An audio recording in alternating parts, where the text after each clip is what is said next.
Alright, 2 boxes. And we're starting a little late tonight because it's Halloween and the apartment complex actually was working to get trick-or-treaters. So I wanted to make sure the video wasn't interrupted in the middle of doing that. Oh, yeah. Let's see, hold on. One of these things is a receipt with an address on it. And I accidentally... What's that? This is the advertisement for the Squid Girl box set, which is also the release of the 2nd season. I went for the limited edition version because I really like Squid Girl.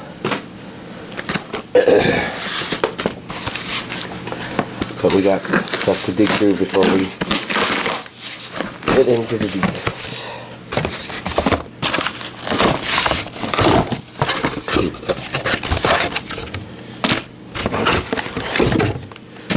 Especially since this isn't...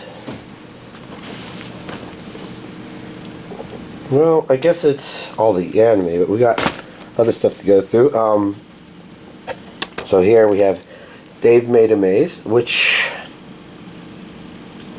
I'm kind of curious about it. I guess the general idea is, at least according to the trailer I saw, was that Dave's wife came home. I'm guessing the main character, Dave is the character who performed the action, but basically he built a cardboard maze in their living room, but it ended up being much bigger on the inside than it was on the outside. It's an actual labyrinth. Sounds really funny. Let's go with the other non-anime. We got Stranger Things on DVD Blu-ray, as you can see. It's designed to look like the VHS. So you can see there it says Blu-ray DVD. We'll actually take a look at this because this is pretty cool. Looks like VHS. There's some sort of limited edition poster there. There's Blu-ray discs, DVD discs.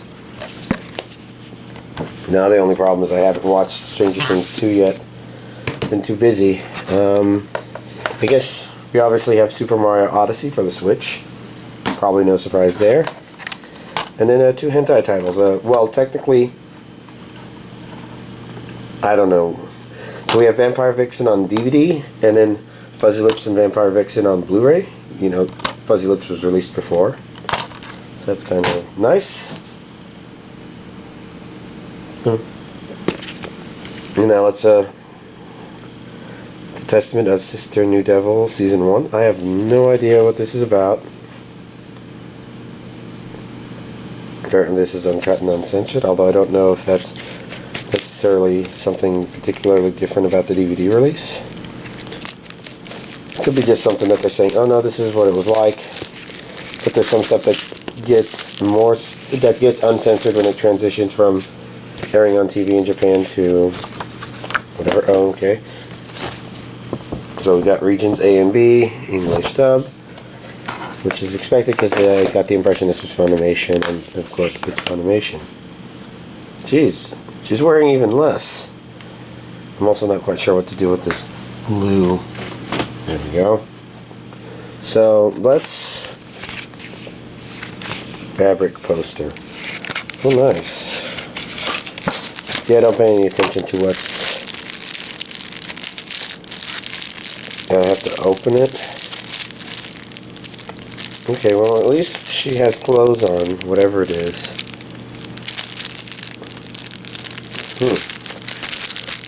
But I don't know, I'm feeling a little lazy at the moment. Maybe I can sneak this in there? I don't know. Let's look at the contents of this itself. Obviously, this is a series of the kind of... Geez, what's the word I'm looking for? Okay, so apparently he partners up with various girls for some reason.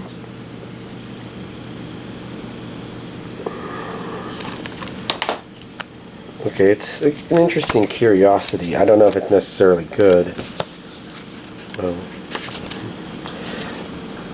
Is that the same as what was in the cloth in there? So maybe a clothy version of that. Interesting. Jeez. This series is trying to push that fan service factor. I think that's the word I was looking for.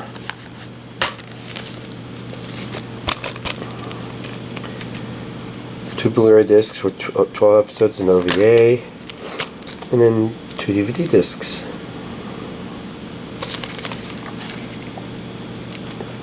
Those are the missing characters. Okay. So there's a lot of shared imagery in there. That's a very interesting sort of setup. Next up we've got the Dragon Dentist. Oh, this is Blu-ray DVD combo. Given the size, it's probably movies or a movie.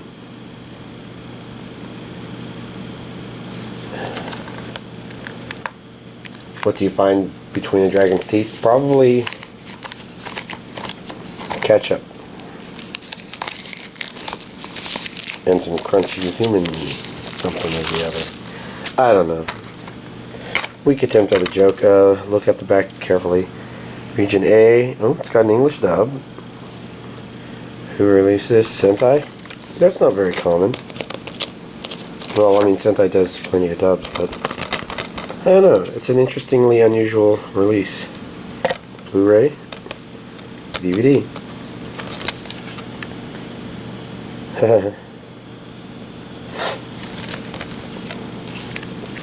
Alright.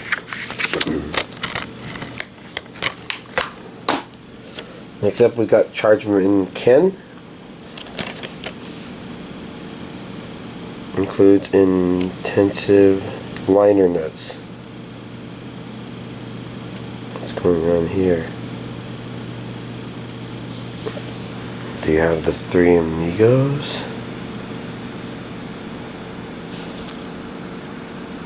What? What? What? 7 minutes of justice in every episode. This is a very strange release. Japanese with English subtitles. Okay.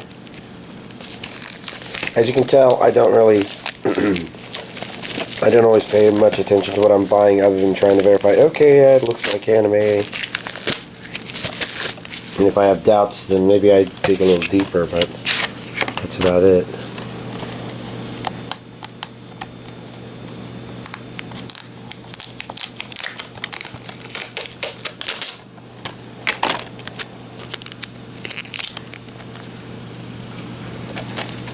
Well, oh, there's other things in here. Okay. What? Is she okay? Her lips look swollen. Her cheeks do. Huh? This is some weird markings on it. Okay, those are different ones in there. But it's good that they packaged it this way so that we could see both, I guess. Weird. The Adventures of the Little Prince.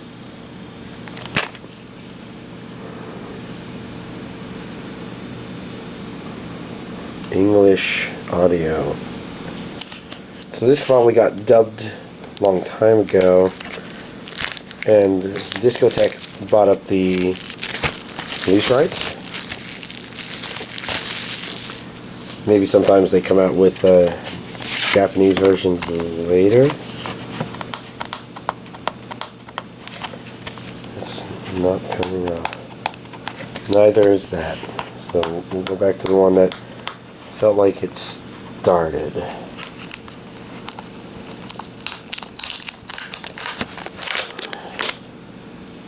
Wow. This one's being a little more annoying with its packaging. But I guess that can't always be helped.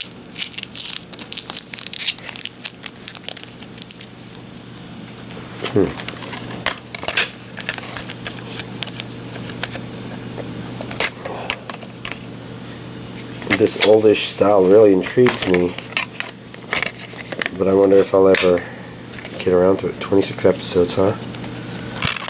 It sounds like it's an actual story then.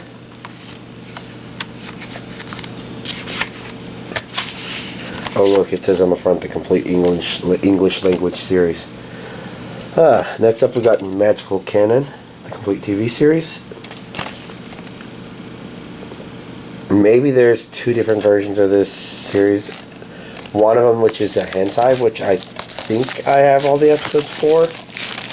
I'd have to double check. And then this seems like it might be something different. Or maybe similar. Actually, I wonder if I did get the first episode of this or something like that. Downloaded a long time ago. If I did, I never watched a whole lot of it.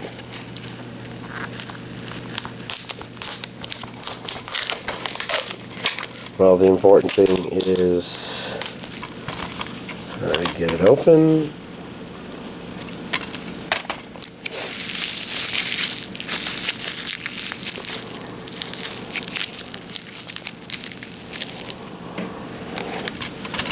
Alright, and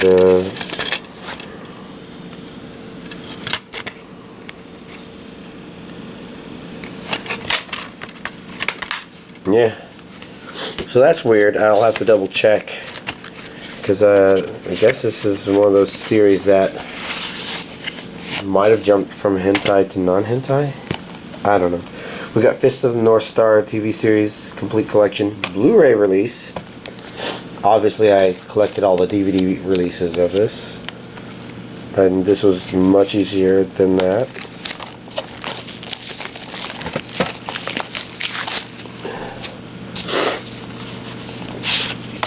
Yeah, my nose is starting to go nuts. Oh, audio.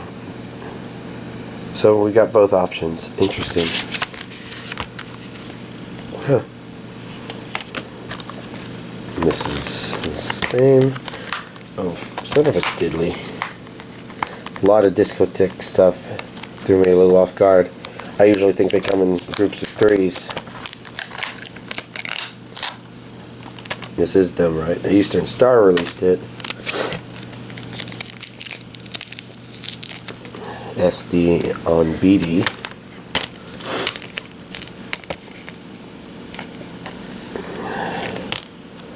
I see region. It says Region A on there, so it's not AB or Region 3, I guess. Yeah, see right there. Huh. You can fit a lot of SD episodes on a BD if you don't go for the HD, right? And then we got True Tears released on Blu-ray. Discotheque. I thought it was Sentai who released True Tears on DVD. Interesting.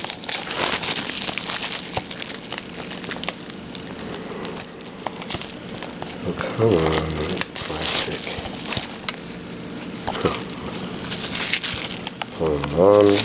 Now let's look at the back real quick. Region A, Japanese with English. Yeah.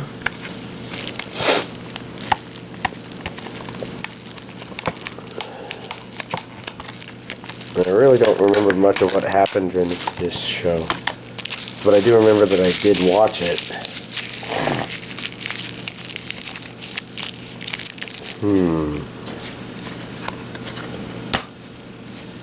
13 episodes, one disc. Just like that.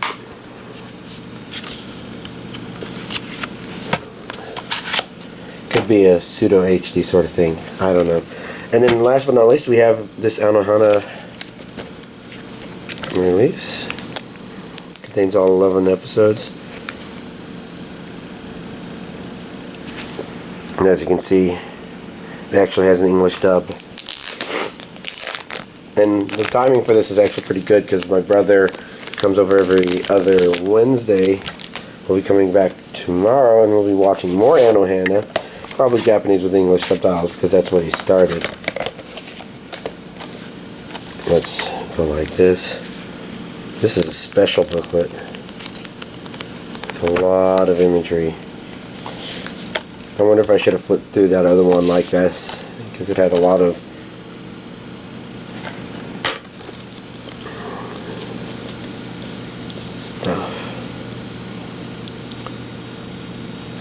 go. Guess I don't need that. And there's this week's anime DVD collection update. Well, I apologize about the stifling nose thing. It's a pretty tough Halloween here in Austin with the weather's cold, it's raining, and the allergens are through the roof, like a lot of them. Apparently the ones that you target me. We're not going to talk about that first. I don't think I've watched any Orange since last week. I guess I've been doing other things. I do intend to continue watching it. It's just been, yeah. And then I did watch the other half of Naruto Shippuden, and I think near the end of the flashback that was going on started to get interesting and good, and then they wrapped that up and went back to present day, where it's like, oh, I forgot all this stuff was happening because we spent so much time in the flashback. But then it seemed to flash back again really quickly, and didn't even finish that when the set ended. So it's not the most exciting set, but it was okay. You know, kind of nicer than the previous, I think, but I don't remember before that. I did spend a good amount of time playing Super Mario Odyssey. I mean, not a whole lot. My copy didn't arrive Friday. There was a shipment delay of some sort, and I guess it was just too much shipping out and about. So it arrived Saturday instead, and I ended up playing it Saturday evening. I've got 200 of... I guess I don't want to say what you're collecting in this in case you want to be surprised, but I got 200 of them. There's a lot of them. I don't know if I'm very far in the game or not, but it's been fun. My experience has been, I guess, story or atmosphere wise, I wouldn't call this my favorite Mario game. I don't know. I still think back to Super Mario Galaxy as being kind of great. It has this right combination of things, where I think Super Mario Galaxy 2 most people consider a better game. I didn't play that one enough, and it wasn't as drawing me in conceptually and atmospherically as Super Mario Galaxy, even though Super Mario Galaxy kind of had its flaws that really pissed me off. And I remember Super Mario 3D World being kind of great. That one's a very jazzy Bowser sort of thing, and you just kind of feel it, and this relationship with Bowser in that game is fun. This one, it's not giving me any impression along those lines, but I think what's probably drawing a lot of people to this is probably two things. First of all, it's really easy to start playing. You know, I mean, a lot of Mario games are, but I kind of feel like this one is pretty good. I mean, I think, I'm trying to think if there was as much of a tutorial level. I don't know. I guess Super Mario Galaxy might have been better in that regard, but when you come back into the game, you know, you can just play, find something. And the other one is it flows a lot smoother. So it kind of reminds me a bit of Half-Life or something in that regard, and that, or maybe Half-Life 2, definitely felt it. I haven't played Half-Life 1 recently enough to know for certain, but when you're playing it, it kind of doesn't feel like there's good breaking points. Like, things just keep going, and it's easy to keep going. And this game, that's kind of the way it is. When you find something, that you don't tend to get interrupted, brought out of the world to get a summary and then thrown back in. Instead, you tend to find something and you continue going, and it just keeps flowing, and you're always searching, and it feels, it's an interesting change to the dynamic. It actually works pretty well. But of course I have to see how the game ends. I'm not quite sure if I'll be as into the final boss battle as I was with Galaxy and 3D World. And maybe I haven't given it other I guess I never played Sunshine, so I don't know what the final battle in that one's like. And obviously I never finished Super Mario Galaxy 2, so I don't know. It's all weird stuff, but I guess that's what I've mostly been doing. I know I've been doing a lot of planning for Halloween related stuff, even though this is the same costume that I always wear. Yeah, I know. I'm like a one-trick pony in that regard. But, yeah. Anyways, y'all have a nice Halloween. A happy Halloween. Or should I say a super Halloween.